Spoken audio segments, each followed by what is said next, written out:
আসসালামু আলাইকুম ওরহমতুল্লাহি ওবরাকাতুহ। হযরত নবী শোয়েব আলাইহিস সালামকে দেখলে কি হয়? এই স্বপ্ন দেখার ব্যাখ্যা হচ্ছে, কেউ যদি নবী শোয়েব আলাইহিস সালামকে যদি স্বপ্নে বিবর্ণ ও রাগান্বিত দেখেন তাহলে কি হবে, তাই তো? এটা যদি দেখে থাকেন তাহলে তার দৃষ্টিশক্তি হারিয়ে ফেলবে। তিনি যদি সেই ব্যক্তি যদি নবী শোয়েব আলাইহিস সালামকে যদি স্বাভাবিক অবস্থায় দেখে, তাহলে তার সম্প্রদায়ের লোকেরা তার হক নষ্ট করবে, অর্থাৎ ত্রুটি করবে, তার উপর জুলুম অত্যাচার করবে।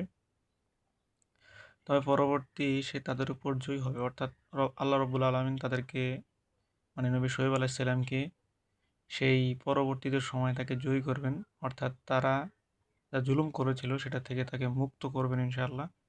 আবার কারো মতে নবী শোয়েব আলাইহিস সালামকে দেখার অর্থ হচ্ছে তার অনেক মেয়ে থাকার আলামত, অর্থাৎ কেউ যদি দেখে তার অনেক কন্যা সন্তান হবে, অর্থাৎ তার কন্যা সন্তান বেশি হবে, এরকম আলামত বুঝিয়ে থাকে। তো স্বপ্নে আমরা যদি এই ধরনের ভিতরে যদি ভালোর ভিতরে যদি কোনো কিছু খারাপ দেখে থাকি, তো ইনশাল্লাহ এই খারাপের ভিতরে আমরা চেষ্টা করব যে পশ্চিম দিকে না বাম দিক বানিয়ে সেদিকে না যেতে।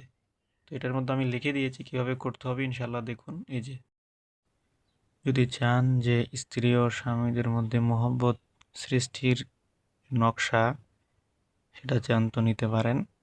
তো আমি দিয়ে দেব, কমেন্টে বললেই হবে, ইনশাল্লাহ আমি দিয়ে দেব।